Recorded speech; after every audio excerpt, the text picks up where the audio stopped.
All right, what's up, everybody? Russ Anderson, Anderson Security Consulting, AndersonSecurityConsulting.com, on Twitter at exec_protect, Instagram, all the works, right? So, and YouTube as well. So, brief word, or let's talk about Troy Ave, Taxstone, and that whole situation. So, as some of you know, Troy Ave is a rapper. Taxstone was a kind of a hip hop blogger. And they had issues with each other. They didn't like each other, and so they went back and forth a lot in social media.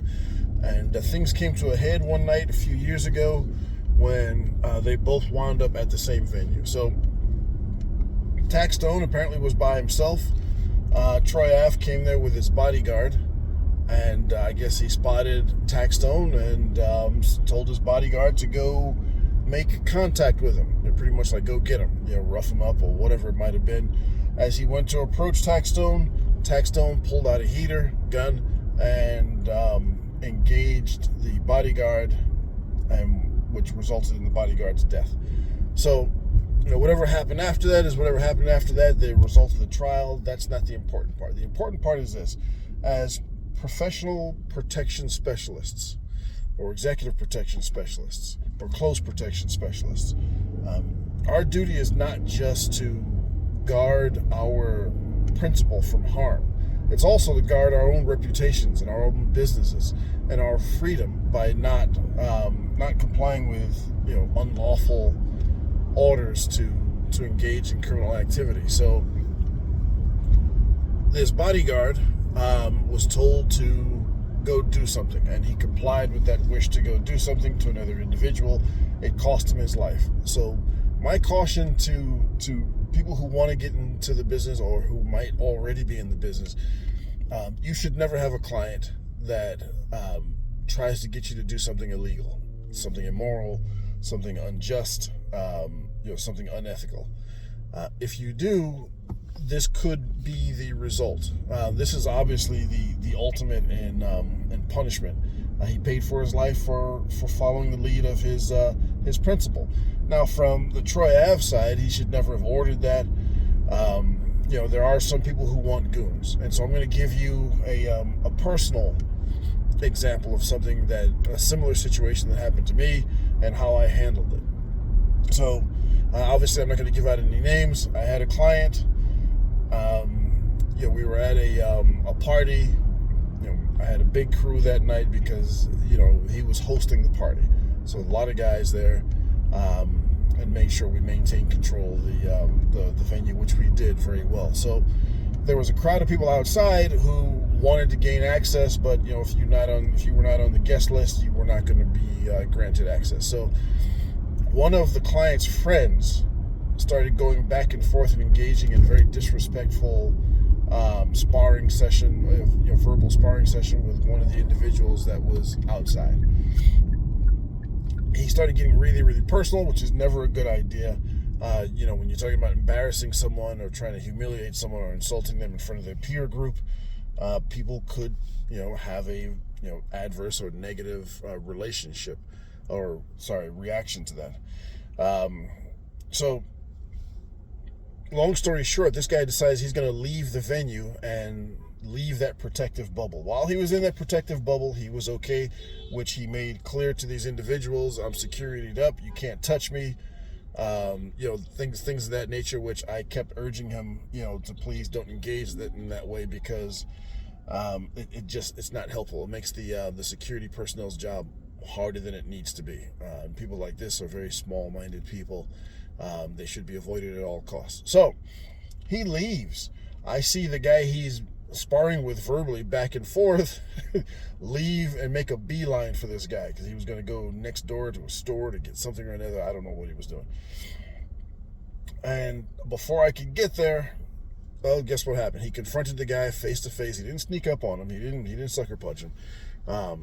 He walks up on him and confronts him. The guy says something to him, probably disrespectful, and he punches him in the face. The guy drops him, and he leaves. I see the guy leaving, and I'm like, man, you didn't kill him, did you? He's like, no, he's all right.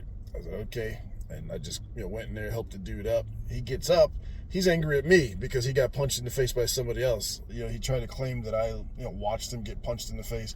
Meanwhile, he's not the protectee. We're not at the venue that we've been engaged to protect these people in. So I wouldn't have been, obliged to protect him anyway. But I went there to help the guy because I knew he was about to get his behind kicked, which he did. So, and we saw the whole thing on video afterwards. He tried to say that I just stood there, and, that I was cowardly or whatever. That's not what happened.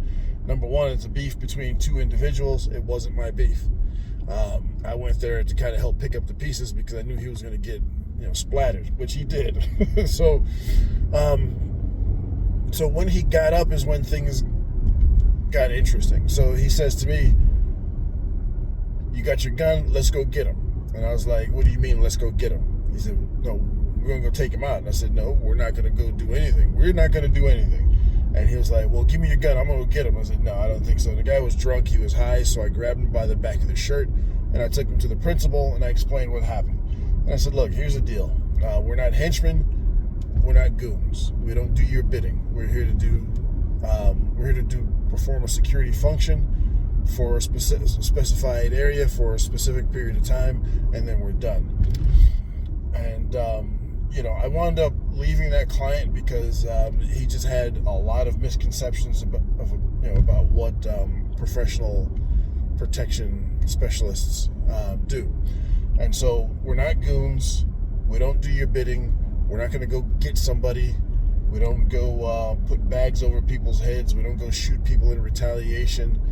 And so the lesson is this, man. There are some clients that you should walk away from. Like the old saying goes, all money is not good money.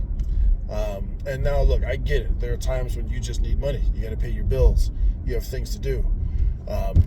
And I get that part of things, and I understand, and I empathize with it. However, this individual, Taxstone's bodyguard, is gone.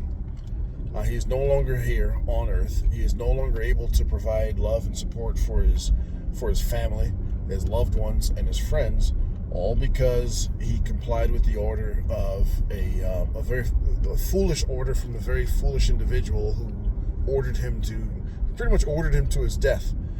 And he hasn't really. Troy Ave hasn't really addressed this, and I honestly don't believe that he thinks he did anything wrong. And so, again, this channel is about educating people. From the protection specialist standpoint, you should never comply with an order like that. You should never comply with any client who gets you to do something that's going to risk your reputation, your freedom, your businesses, put you at risk of litigation. There's so many other ways that could have gone wrong that wouldn't have been as severe as death. But he paid the ultimate price.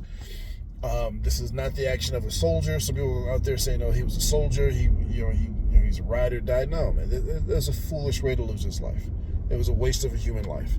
And so now Taxstone is going to be spending, he was convicted of manslaughter. He's going to be spending a very long time in jail. He already has been there for quite some time. He's going to be there for quite some time longer. Troy Ave is pretty much running a victory lap. I don't see that anyone has actually won in this whole, in this whole set of circumstances.